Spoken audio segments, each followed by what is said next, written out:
মেঘনাপাড়ের সহজ সরল মেয়ে হাসি চাকরির প্রলোভন দেখিয়ে কিছু অসাধু লোক তাকে ইন্ডিয়ায় পাচার করে দেয়। এভাবেই তারা মেঘনাপাড়ের আরো অনেক মেয়েকে পাচার করার ধান্দা করতে থাকে। গ্রামের সহজ সরল মানুষ এসব বুঝতে না পারলেও শহর থেকে ঘুরতে আসা এক মেয়ে ঠিকই এই ব্যাপারটা বুঝতে পারে। তো এরপর সে কিভাবে এই চক্রের মুখোশ সবার সামনে উন্মোচন করে এবং কিভাবে ওই মেয়েদেরকে বাঁচায় সেটাই দেখবো আজকের গল্প মেঘনা কন্যাতে। শুরুতেই দেখা যায় একটা পতিতালয়, যেখানে একজন মা তার লোক গিয়ে রমাবালা নামের আরেকজনকে বলতে থাকে, শুনেছি এখানে নতুন একজন এসেছে। রমা বলে, আমার মাথা খারাপ আছে এখন, তাই চুপচাপ চলে যেত, ভালো লাগছে না। কিন্তু সে যেতে না চাইলে রমা তখন লোকটাকে ঘাড় ধরেই বের করে দেয়। তো এরপরই দেখা যায় রমা একটা ঘরে আসে, যেখানে সত্যি সত্যি নতুন একটা মেয়েকে বন্দি করে রাখা হয়েছিল।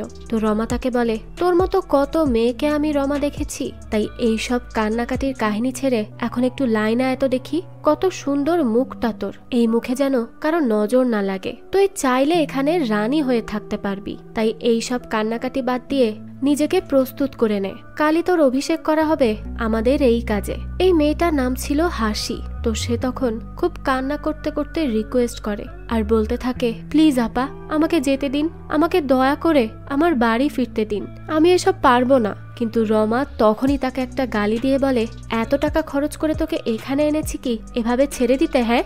এসব শুনে হাসির খুব রাগ হয়ে যায়, তাই সে রমার মুখের সাথে সাথেই থুতু দিয়ে দেয়। এতে তো রমাও রেগে যায় আর হাসিকে এক লাথি দিয়ে বলে, 1 মাস ধরে তোর এই সব নাটক সহ্য করছি, আমি কিছুই বলছি না, তাই বলে তুই মাথায় উঠে গিয়েছিস তাই না? আর এখন আমার গায়ে থুতু দিচ্ছিস, এত সাহস তোর?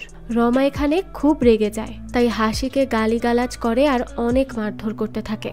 এখান থেকে দৃশ্য পরিবর্তন হয় আর আমরা প্রজ্ঞা নামের একটা মেয়েকে দেখি। সে নৌকা দিয়ে কোথাও যাচ্ছে আর তখনই তার পাস্ট লাইফের একটা ফ্ল্যাশব্যাক দেখা যায়। আমরা দেখি প্রজ্ঞা নাচ করছে। তখনই তার বয়ফ্রেন্ড ফাহিম তাকে ডেকে নিয়ে বলে, আমি তোমাকে কতবার বলেছি না তুমি নাচ করবে না, আমার মা এসব পছন্দ করেন না, তুমি কি বুঝতে পারো না?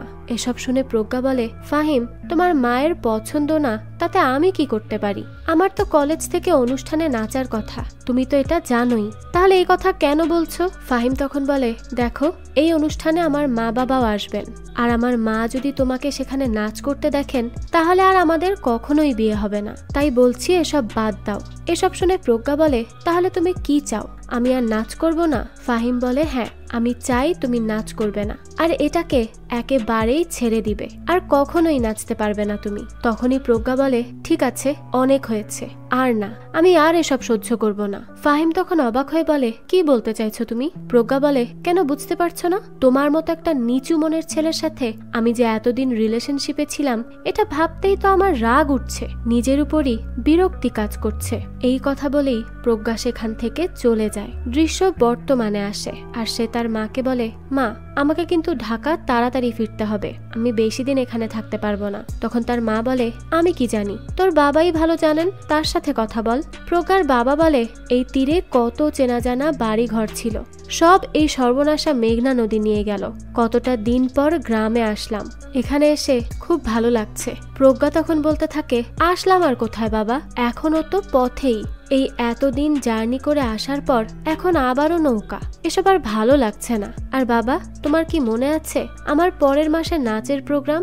সত্যি করে বলো তো, আমরা কবে ফিরবো?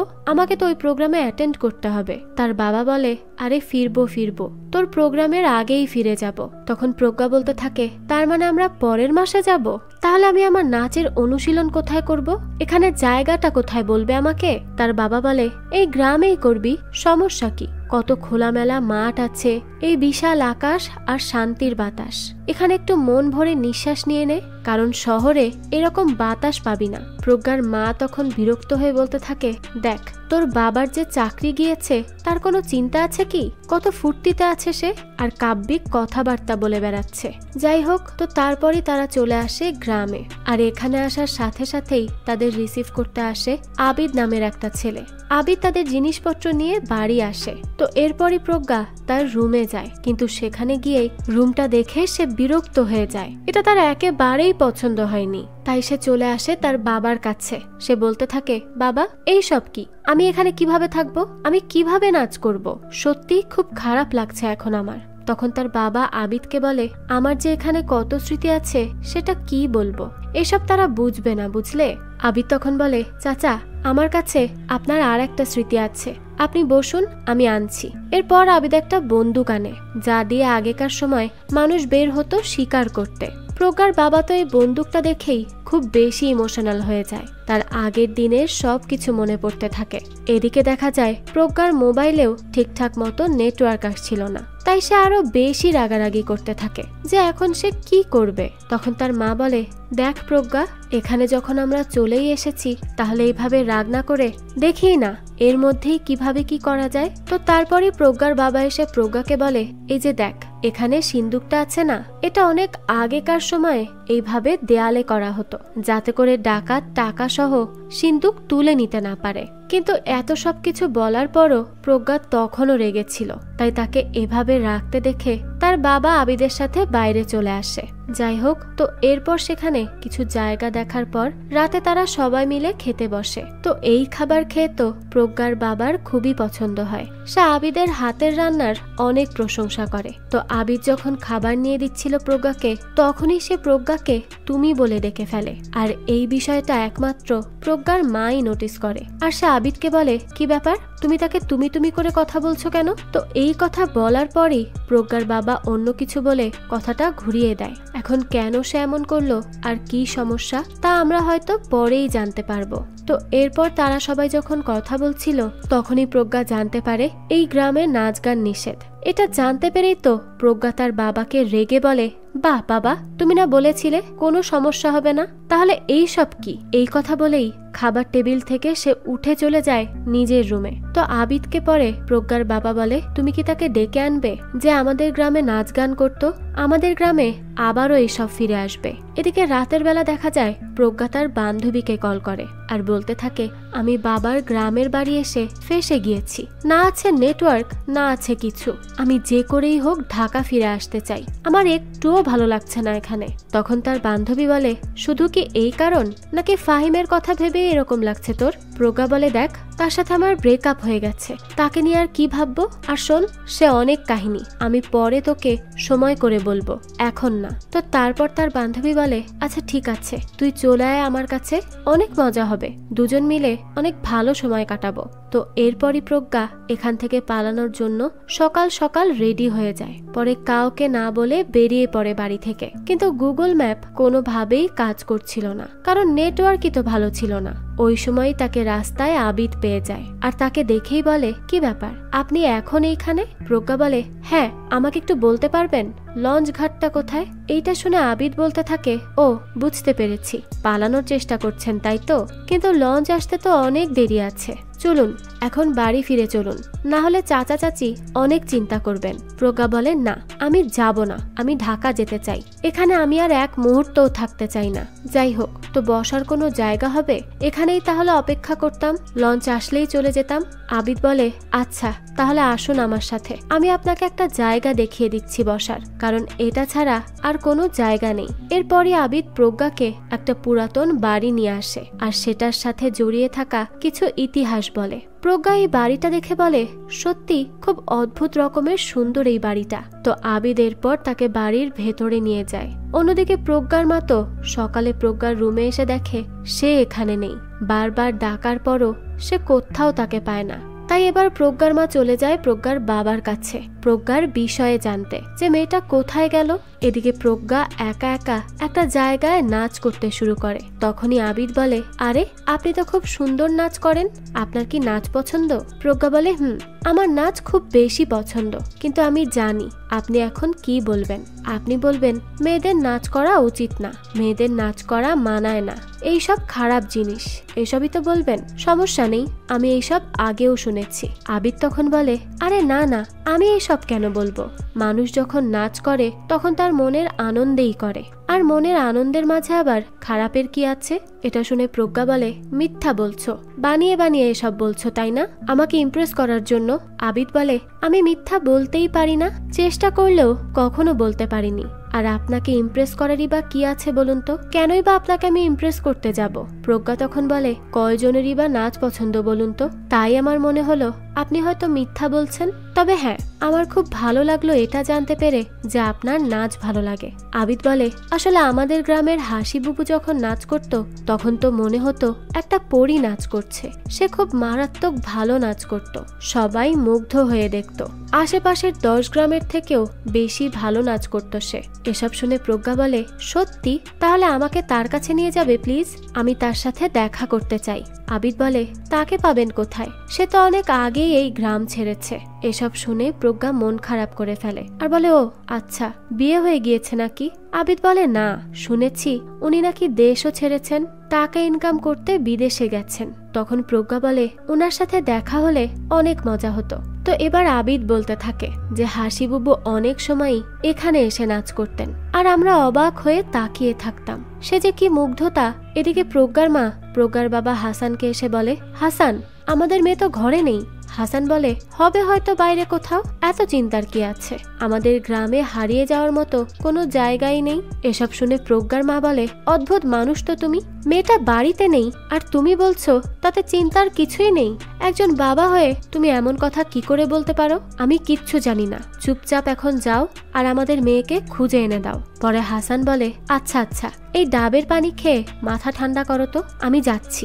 অন্যদিকে প্রজ্ঞা আবিদকে বলে, আমাকে এখন আরো অনেক অনুশীলন করতে হবে, কারণ সামনে আমার প্রোগ্রাম আর তাতে আমাকে বেস্ট পারফরমেন্স দিতে হবে। তখন আবিদ বলে, আচ্ছা, এজন্যই পালিয়ে যেতে চেয়েছিলেন? চাচা চাচি তো চিন্তা করবেন, আর তাছাড়া পালিয়ে গিয়ে থাকবেনই বা কোথায়? প্রজ্ঞা বলে, আমার বান্ধবী জেরিনের বাসায় থাকবো, ওখানেই খাবো দাবো আর নাচ করব, অনেক ভালো হবে। আবিদ বলে, আপনি কি নিশ্চিত আপনি সেখানে গিয়ে থাকতে পারবেন? প্রজ্ঞা বলে, হ্যাঁ, তবে আরেকবার কল করে শিওর হয়ে নিচ্ছি। এরপরই দেখা যায় প্রজ্ঞা তার বান্ধবীকে কল করে আর বলে, আমি আজই আসছি তোর বাসায়। জেরিন এটা শুনে বলে, না রে, আসিস না, কারণ ভাইয়া হঠাৎ করেই পরিকল্পনা করেছে কক্সবাজার যাবে, তাই তুই এখানে এসে আমাকে পাবিও না। এসব শুনে প্রজ্ঞার তো মনটাই খারাপ হয়ে যায়। তখন আবিদ বলে, আমাদের এখানেই তো হাসিবুবু কত সুন্দর নাচের অনুশীলন করেছেন, আসলে নাচতে না জানলে উঠান বাঁকার মতো অবস্থা এই শহুরে মানুষের। তখনই প্রজ্ঞা বলে, আপনি আমাকে ইচ্ছে করেই এখানে নিয়ে এসেছেন তাই না, যাতে করে আমি একটু ভাবতে পারি? আবিদ তখন বলে, হ্যাঁ, তাহলে যতটা বোকা শহরের লোকদেরকে ভাবতাম ততটা বোকাও তারা নয়। এটা শুনে প্রজ্ঞা বলে, আমিও গ্রামের লোকদের যতটা বোকা ভেবেছিলাম তারা ততটা নয়। যাই হোক, তো তাদের এখানে বেশ ভালো কিছু কথাবার্তা হয়। তো তারপরে প্রজ্ঞা বাড়ি ফিরে আসে আর তার বাবাকে বলে, বাবা, আজ আমাদের গ্রামে নাচ গানের প্রোগ্রাম হবে তাই না? হাসান বলে, হ্যাঁ, হাসির বাবা জয়নাল চাচার। তো এরপরই আমরা রাতের দৃশ্য দেখি, যেখানে জয়নাল আসে, আরো অনেক মানুষ আসে, সবাই মিলে একসাথে খুব মজা করছিল। তবে তখনই সেখানে চলে আসে এখানকার চেয়ারম্যান, আর সে এসেই গান নাচের আসর তুলে দিয়ে বলে, আমাদের গ্রামে নাচ বারণ, বলা হয়েছে তো, তোমরা জানো না? জানার পরও কোন সাহসে এইসব করছো? হাসান বলে, জয়নাল আমাদের গ্রামের গর্ব, তার থেকে গান কেড়ে এইভাবে অপমান করার কি আছে? গান বাজনা কি খারাপ কাজ নাকি? চেয়ারম্যান বলে, জয়নাল, তোর তো দেখি ভালোই সাহস হয়েছে। হ্যাঁ, ঘরের মধ্যে গান গাইতি সেটা ঠিক ছিল, কিন্তু ঘরের বাইরে বড় গলায় কেন গান গাইবি? তখন জয়নালের মেয়ে বলে, বাবাকে তারা ডেকেছে বলেই তো এসেছেন। এটা শুনে চেয়ারম্যান বলে, শোনো, মুরব্বীদের কথার মাঝে ছোটরা কথা বলে না। তখন প্রজ্ঞা বলে, সে তো ঠিকই বলেছে, আমরা জয়নাল চাচাকে এখানে ডেকেছি, এতে তো উনার কোনো দোষ নেই। আর আপনারা সবাই গান বাজনা নাচ এইসবকে এত ছোট চোখে কেন দেখছেন? এরপর সে তার বাবাকে বলে, বাবা, তুমি তাদের কিছু বলছো না কেন? চেয়ারম্যান তখন হাসানকে বলে, দেখো, তুমি শহর থেকে গ্রামে এসেছো এই গ্রাম দেখতে, তাই সেই কাজই করো, কিন্তু আমাদের গ্রামের নিয়ম বদলাতে আসবে না। এদিকে আমরা হাসিকে দেখি, তাকে রমা আর বাকিরা মিলে সাজিয়ে দিচ্ছিল, কারণ তাকে ক্লায়েন্টের কাছে দিতে হবে। তো হাসি তখন খুব করে তাদের রিকোয়েস্ট করে যে তাকে যেন তারা একটু ছেড়ে দেয়, তার বাড়িতে যেন ফিরতে দেয়। তবে রমা তাকে বারবার বলে, তুই এতই সুন্দর যে ডাবল টাকা পাবি, তাই এই সৌন্দর্যকে নষ্ট করিস না, এনজয় কর, আর কয়দিন পর এমনিতেও অভ্যস্ত হয়ে যাবি, এখান থেকে আর যেতেই চাইবি না। অন্যদিকে হাসানকে তার স্ত্রী এসে বলে, তোমার বাবা হওয়ার কোনো যোগ্যতাই নেই। এটা শুনে হাসান বলে, কেন, আমি কি করেছি? তার স্ত্রী বলে, তোমার জন্যই তো আমাদের মেয়েকে ওই চেয়ারম্যান এতগুলো কথা শুনিয়ে গেল, আর তুমি কিছুই বলতে পারলে না। এরপর সে তাকে খোঁটা দিয়ে কথা বলে। যে যেই মানুষ 2 মাস ঢাকা শহরে রাখতে পারে না চাকরি নেই বলে, সে আর কি বা পারবে। যাই হোক, আমি আমার খালুর সাথে কথা বলেছি, তিনি তোমাকে জব পেতে হেল্প করবেন, তাই দয়া করে এখান থেকে চলো, ফিরে যাই। হাসান তখন খুবই বিরক্ত হয়ে যায় আর বলতে থাকে, কি এখন জবের জন্য আমাকে হাত পাততে হবে? তার স্ত্রী বলে, আর তো কোনো উপায় দেখছি না। এইসব কথা বলতে বলতেই হার্ট অ্যাটাক হয়ে যায় হাসানের। তখনই প্রজ্ঞা এসে দ্রুত একজন ডাক্তারকে কল করে আর তার বাবার পরিস্থিতিটা বলে। এদিকে আমরা নুরুল নামের একজনকে দেখি। এই নুরুলই হাসিকে বিক্রি করে দিয়েছে পতিতালয়ে। সে কিছু টাকা আফসানাকে দিয়ে বলে এটা হাসির মাকে দিবে আর বলবে সে বিদেশ থেকে টাকা ইনকাম করে পাঠিয়েছে। অন্যদিকে দেখা যায় হাসি আজ নাচ করতে করতে তার ক্লায়েন্টকে আঘাত করে তার মাথায় ফাটিয়ে দেয় আর পরে রমাকে কাচের বোতলের ভয় দেখিয়ে সেখান থেকে পালিয়ে আসে আর তাকে ওখানকার একজন মেয়ে নিয়ে বলে, তাড়াতাড়ি এখান থেকে তোকে যেতে হবে, না হলে তারা এসে ধরে ফেলবে। তোর টাকা পয়সা যা লাগে মেয়েটা হাসিকে দিয়ে দেয় আর এখান থেকে বেরোতে বলে। এদিকে নুরুল চেয়ারম্যানকে এসে একটা ঘড়ি দেয় আর বলে, এটা আপনার জন্য ছোট্ট উপহার। চেয়ারম্যান এটা দেখে বলে, নুরুল, তোমার মতো যদি সবাই গ্রামের ভালো চাইতো তাহলে তো আমার আর কোনো চিন্তাই থাকতো না। নুরুল বলে, আমাকে কোনো দরকারে ডেকেছেন চেয়ারম্যান সাহেব? চেয়ারম্যান তখন বলে, তুমি তো আমাদের গ্রাম থেকে মানুষদেরকে শহরে নিয়ে কাজে লাগাও। ওই যে জয়নালের মেয়ে, বড় মেয়েকেও তো কাজে লাগিয়েছিলে, তাই না? নুরুল বলে, হ্যাঁ, সবই আপনাদের দোয়ায় চেয়ারম্যান সাহেব। চেয়ারম্যান বলে, হ্যাঁ, ভালো কাজ, তুমি আরো দেখবে কাউকে নিতে পারো কিনা। এটা শুনে নুরুল বলে, কাজ চলছে, আমি দেখছি কখন সম্ভব হয়। এদিকে হাসিকে একজন নৌকাতে তুলে দিয়ে দেয় বাংলাদেশ বর্ডার পার করে দেওয়ার জন্য। এরপরই তাকে নিয়ে বর্ডার পর্যন্ত আসার সময় সেখানে বর্ডার পুলিশ এসে মাঝিকে বলে যে এখানে কি? মাঝি বলে, মাছ ধরতে এসেছিলাম। তখন হাসি কোনো রকমে নৌকা ধরে পানির নিচে লুকিয়ে থাকে। তো কিছুক্ষণ পরই তারা চলে যায় আর হাসি পানির ভেতর থেকে উঠে পড়ে। এদিকে আফসানা টাকা নিয়ে আসে হাসির মায়ের কাছে। আফসানা বলে, দেখেছো হাসি কত টাকা ইনকাম করছে? তোমাদের তো কপাল খুলে গেল, সামনের মাসে বলেছে আরো টাকা দিবে। আর তোমার ছোট মেয়ে খুশি, ও তো যেতে চাইছিল তাই না? তাকে তাহলে আমার সাথে দিয়ে দাও, আমি তার বোনের সাথে দেখা করিয়ে নিয়ে আসবো। এটা শুনে খুশি বলে, হ্যাঁ আমি যাব। তার মা বলে, কিন্তু যাওয়া আসার ভাড়াও তো লাগবে। আফসানা বলে, আরে ওটা নিয়ে ভেবো না তো, আমি টাকা দিয়ে দিব, পরে তোমরা হাসির বেতন আসলে আমাকে দিয়ে দিও। এরপরই সেখানে আসে প্রজ্ঞা। তাকে দেখেই আফসানা বলে, সে কে? খুশি বলে, আমাদের হাসান চাচার মেয়ে, শহর থেকে এসেছে। আফসানা পরে খুশিকে আলাদা করে নিয়ে বলে, খুশি, তুই যে আমার সাথে যাবি এটা আবার কাউকে বলতে যাস না জানো, আমরা লুকিয়ে যাব আর লুকিয়ে চলে আসব। এটা শুনে খুশি বলে, কিন্তু কেন? এভাবে লুকিয়ে লুকিয়ে সব করব কেন? আফসানা বলে, আরে বলা তো যায় না, কখনকার নজর কিভাবে লেগে যায়, তাই বলছি আর কি। খুশি বলে, ও আচ্ছা ঠিক আছে, আমি কাউকে বলবো না। তো এরপরই প্রজ্ঞার সাথে নাচ করতে সেই পুরাতন বাড়ি আসে খুশি। নাচ করতে করতে প্রজ্ঞা বলে, আচ্ছা খুশি, তুমিও কি বিদেশ যাবে? খুশি বলে, হ্যাঁ। প্রজ্ঞা বলে, কিন্তু আমি তো জানি বিদেশ যেতে হলে অনেক সময় লাগে, পাসপোর্ট আসতে, ভিসা আসতে অনেকটা দিন পার হয়, তারপর ভেরিফিকেশন হতেও সময় লাগে। তোমার কি এই সব কিছু হয়েছে? খুশি তখন বলে, আফসানা চাচি সব করে দিবে, উনি আর নুরুল চাচার পক্ষে সবই সম্ভব। এটা শুনে প্রজ্ঞা বলে, তবে আমার কেন জানি ওনাকে দেখে একটু সন্দেহ লেগেছে। এটা শুনেই তো খুশি রেগে যায় আর বলতে থাকে, এই যে আপনাদের শহরের মানুষের এই একটাই সমস্যা, সব সময় খালি প্যাচ খুঁজে বেড়ান, সোজাভাবে কোনো কিছুই দেখতে পারেন না। আর এখন আপনি একাই নাচ করুন, আমি যাচ্ছি। এই বলে সে রাগ করে চলে যেতে নেয়। প্রজ্ঞা তখন খুশিকে অনেক ডাকে, তাকে কিছু কথা বলতে চায়, কিন্তু খুশি তো রেগে মেগে চলেই যায়, সেখানে আর এক মুহূর্তও দাঁড়ায় না। রাতে প্রজ্ঞাকে কল করে ফাহিম আর বলে, তুমি আমার কল ধরছো না কেন? প্রজ্ঞা বলে, কেন ধরছি না মানে কি? তুমি কি জানো না, আমি তোমাকে একটা কথা স্পষ্ট করে বলে দিচ্ছি, আমি স্টেজে নাচবো, দরকার পড়লে আমি বারবার নাচবো, আর এরপর তুমি আমাকে কল দিলে ভালো হবে না কিন্তু। তো এরপরই কল কেটে দেয় প্রজ্ঞা। আর তখনই সেখানে আবিদ আসে আর বলে, কাকে এত ঝাড়ি দিচ্ছেন? প্রজ্ঞা বলে, একটা অমানুষকে।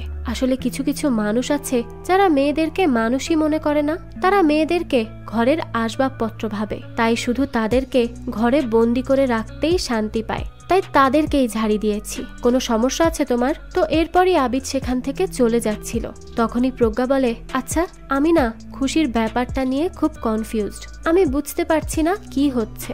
আবিদ তখন বলে, আমিও একটা বিষয় নিয়ে কিছু বুঝতে পারছি না। প্রজ্ঞা তখন জিজ্ঞেস করে, কি?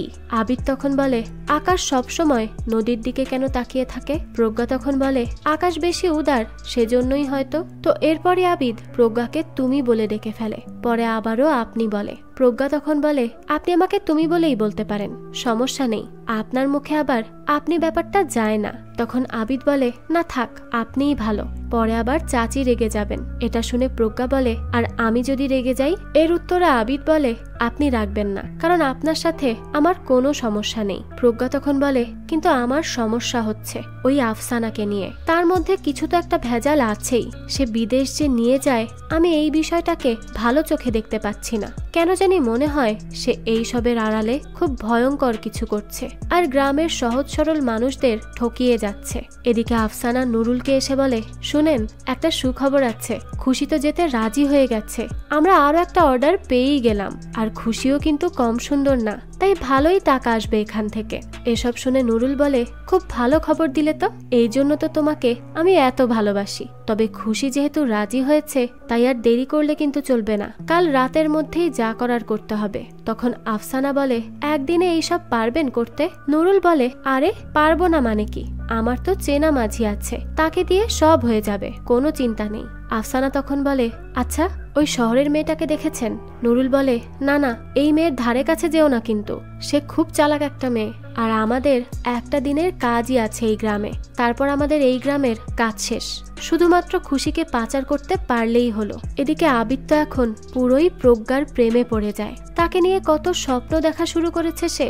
অন্যদিকে আজ সকালে বাংলাদেশে এসে নামে হাসি, তার পাই চলছিল না এত কিছু সহ্য করার পর, তাও কোনোভাবে সে নিজের বাড়ি ফেরার একটু আশা নিয়ে হাঁটতে শুরু করে। এদিকে আবিদ খুশি মনে এসে প্রজ্ঞাকে বলে, আজ তো আমি অনেক খুশি। প্রজ্ঞা বলে, কেন? এত খুশির কারণ কি? আবিদ বলে, আরে হাসিবুকে দেখতে তো খুশি যাচ্ছে। প্রজ্ঞা এটা শুনে একটু শকড হয়ে যায়, কারণ এত তাড়াতাড়ি কিভাবে সম্ভব সবকিছু করা। তাই প্রজ্ঞা জিজ্ঞেস করে, এটা কিভাবে সম্ভব হলো, আর আপনি বা এটা জানার পর হাসতে হাসতে আসছেন?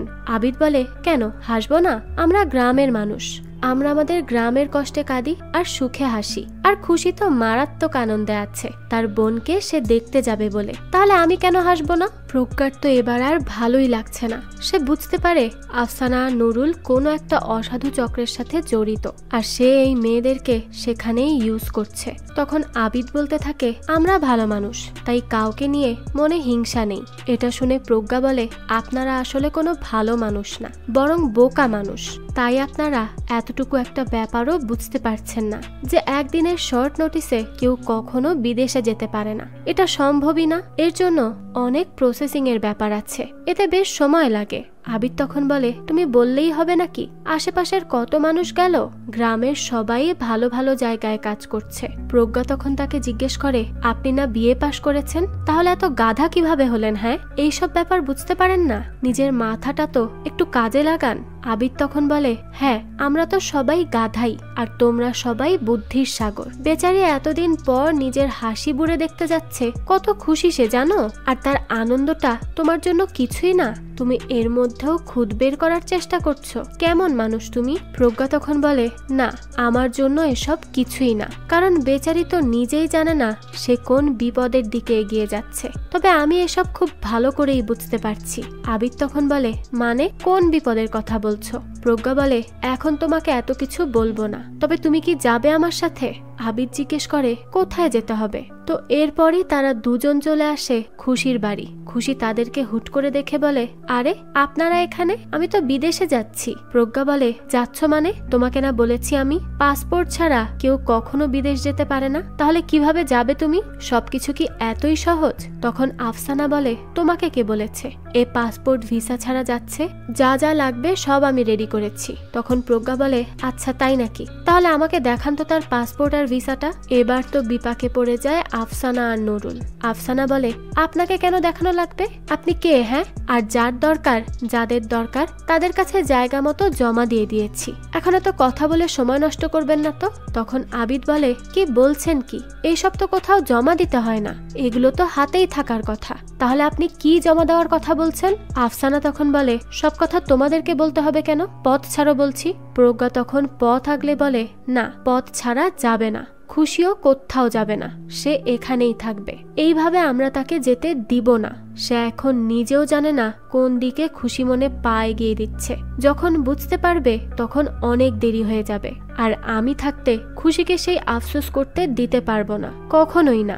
আফসানা তখন খুশিকে বলে, এই তুই কি আমাদের সাথে যাবি? তোর বোন কিন্তু তোর জন্য অপেক্ষা করছে, এখন তুই ভেবে দেখ কি করবি। খুশি বলে, হ্যাঁ আমি অবশ্যই যাব, আমার বোনকে দেখার খুব ইচ্ছা করছে, তাই চলো চাচি আমরা যাই। এদের কথা শোনো না তো। তখনই আবিদ পথ আটকে দাঁড়ায় আর বলে, চুপ কর খুশি, এইভাবে আবেগ নিয়ে ভাবিস না। তুই জানিস এরকম করে কত মেয়ের জীবন নষ্ট হয়েছে, আর আমার তো এখন সম্পূর্ণ সন্দেহ হচ্ছে এদের উপর। এদের উদ্দেশ্য কোনো ভালো কাজ করার নয়, সেটা তো এখন আমি নিশ্চিত। তাদের কথাবার্তা আর কাজকর্মই এই সব কিছুর প্রমাণ দিচ্ছে, কিন্তু তারা কি করতে চাইছে তা তাদের মুখ থেকেই শুনতে চাই। আফসানা তো বারবারই খুশিকে ইমোশনালি ব্ল্যাকমেল করে আর বলতে থাকে, চল তাড়াতাড়ি, পরে কিন্তু আর বোনকে চাইলেও দেখতে পারবি না, এই আমি বলে দিচ্ছি। এই সুযোগ কি হাতছাড়া করবি? প্রজ্ঞা তখন বলে, না সে যাবে না, আগে তোমরা তার পাসপোর্ট ভিসা দেখাও, তারপর যাবে, এর আগে এক পাও এখান থেকে নড়তে পারবে না। নুরুল তখন বলে, আরে আজব তো, কেন তোমরা তাকে যেতে বাধা দিচ্ছ? তোমাদের কি লাভ বা ক্ষতি হচ্ছে এতে? আর এতে করে খামোখা আমাদের সময়ও তো নষ্ট হচ্ছে। তোমাদের কাছে সময়ের দাম না থাকতে পারে, আমাদের কাছে আছে। তো এখানে তাদের কথাবার্তার দরুন আরো অনেক মানুষ চলে আসে। তখনই নুরুল আফসানাকে কানে কানে বলে, পরিস্থিতি কিন্তু সুবিধার মনে হচ্ছে না, তাই চলো দ্রুত এখান থেকে কেটে পড়ি। তাই পরে আফসানা খুশিকে আবারও ইমোশনাল কথা বলে যে, তোর কি কপাল রে খুশি, যাওয়ার জন্য রেডি হয়েও যেতে পারলি না। নুরুলও বলে, হ্যাঁ তাদেরই যেহেতু কোনো সমস্যা নেই, তাহলে আমাদের কি, আমরা তো একটু সাহায্যই করতে চেয়েছিলাম। আজকাল আসলে মানুষের ভালো করতে নেই, ভালো করতে গেলেই মন্দ হয়ে যায়। এই সব কথাবার্তা বলে নুরুল আর আফসানা চুপচাপ চলে যায়, আর খুশি তো অনেক রেগে ওঠে। এরপর সে নিজের ঘরেই চলে যায়। পরে খুশির মা আবিদকে বলে, সে না হয় শহরের মানুষ, কিন্তু তুমি তো আমাদের গ্রামের, তাহলে তুমি কিভাবে এই মেয়ের কথা এসে আমাদের মধ্যে ঝামেলা করলে? এটা কি তোমার উচিত হলো? আবিদ বলে, আমি জানি চাচি, আর প্রজ্ঞা যেই কথাগুলো বলেছে তাও তো সত্যি। হাসি বুবু যে সেই কবে গেল, তারপর কি আর কোনো খবর পেয়েছেন তার? সে কি আর কোনো কল করেছে? একটাও তো যোগাযোগ করার চেষ্টা করলো না, কিন্তু কেন?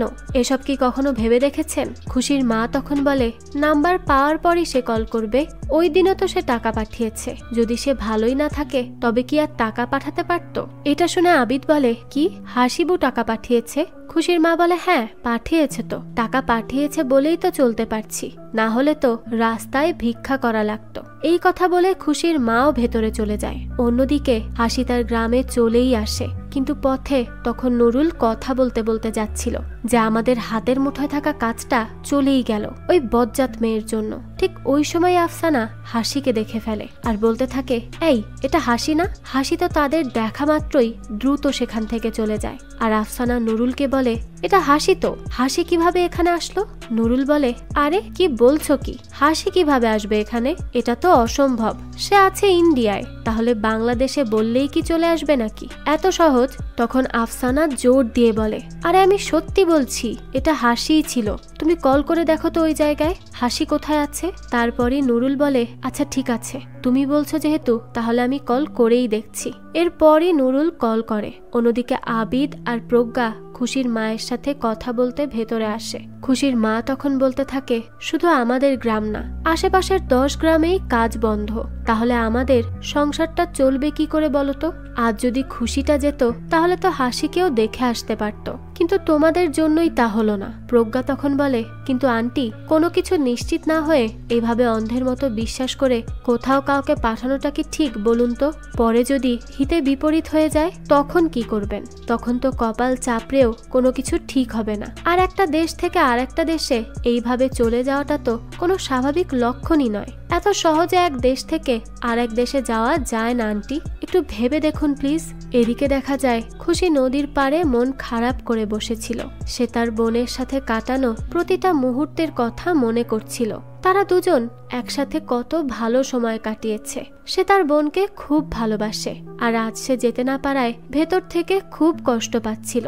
সে ভেবেছিল একবার যেতে পারলে তার প্রাণপ্রিয় বোনটাকে একটা নজর সে দেখতে পারবে, কিন্তু তাও আর হলো না। তাই খুশি খুব মন খারাপ করে সেখানেই বসে থাকে।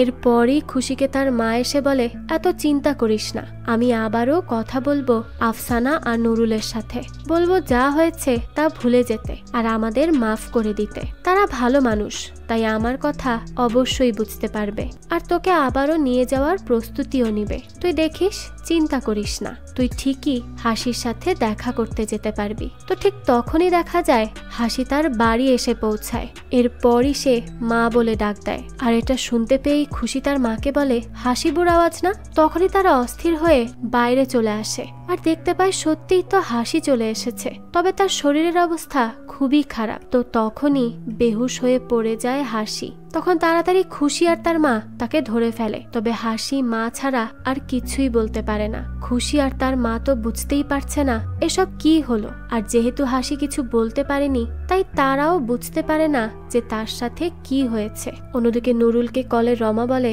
সে তো পালিয়ে গিয়েছে, কোনোভাবেই তাকে আটকানো যায়নি। নুরুল তো এই কথা শোনার সাথে সাথেই একটা গালি দিয়ে বসে আর বলতে থাকে, তাহলে আপনারা ওখানে বসে কি করছিলেন? হ্যাঁ, একটা মেয়েকে আটকে রাখতে পারলেন না?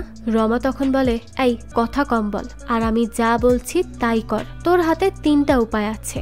1, হাসিকে আমার হাতে তুলে দে, 2, গ্রাম থেকে পালিয়ে যা, আর 3, হাসিকে প্রাণে শেষ করে দে, না হলে আমরা সবাই বিপদে পড়ব।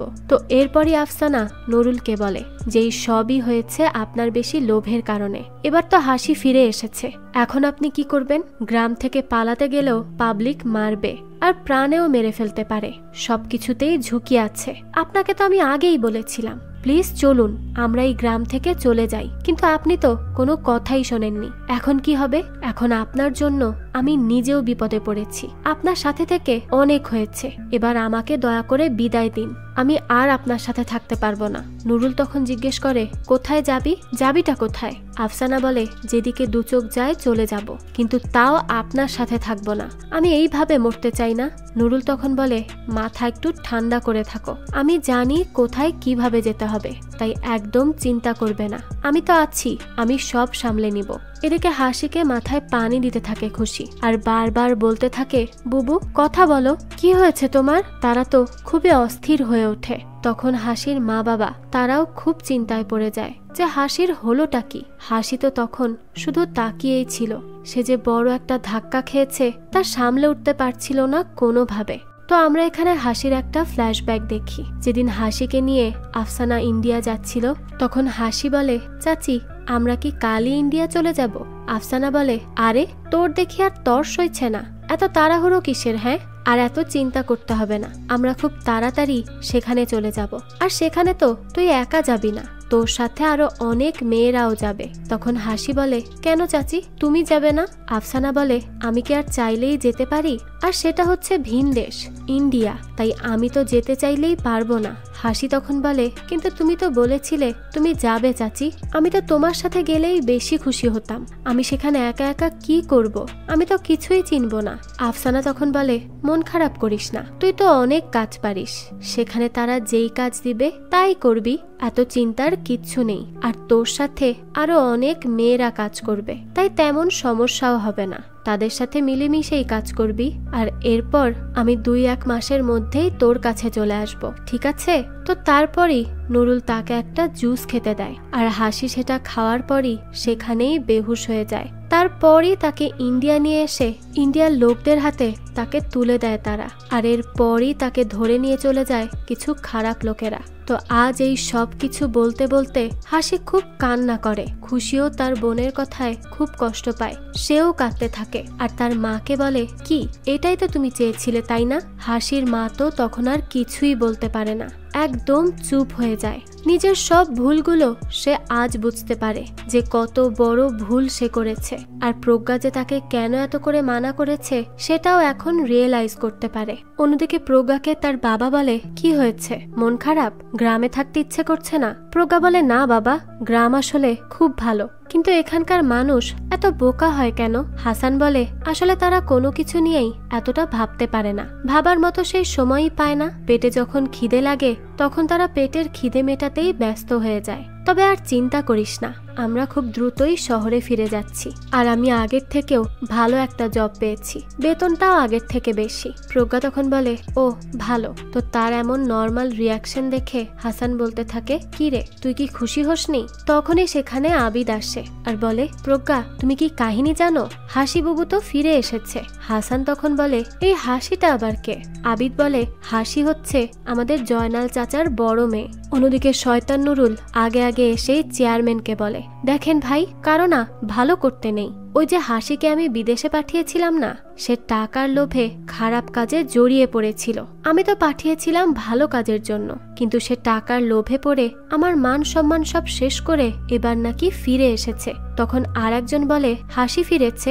আমরা তো শুনিনি। নুরুল বলে, হাসি ফিরেছে, কিন্তু কোন মুখে জানাবে? খারাপ একটা মেয়ে হয়ে যে ফিরেছে তাই তো বলতে পারিনি। আসলে আমি গ্রামের ভালো চাই বলে আগে আগে আপনাদেরকে জানিয়ে রেখেছি। এবার আপনারাই ভেবে দেখুন আপনারা কি করবেন।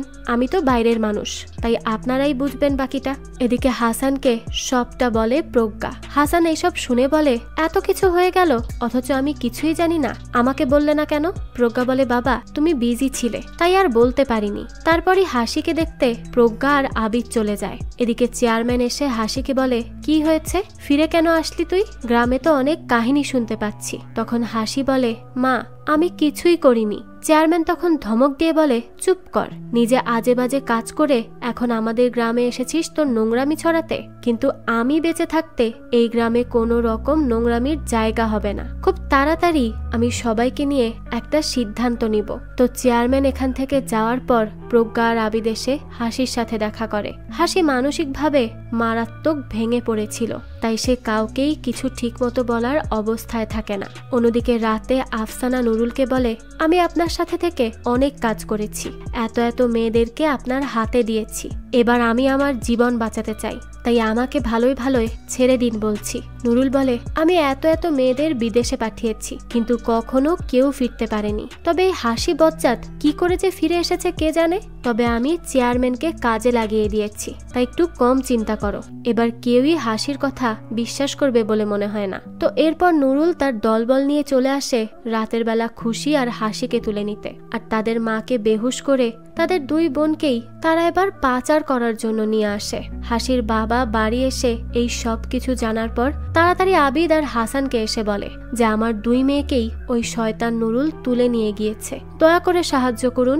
আবিদ বলে, চাচা এবার যদি চেয়ারম্যান কিছু না করে তাহলে আমরাই দেখে নিব বাকিটা। হাসান তখন বলে, আমার বন্দুকটা কোথায়? চলো এবার আমি বন্দুক নিয়ে যাব।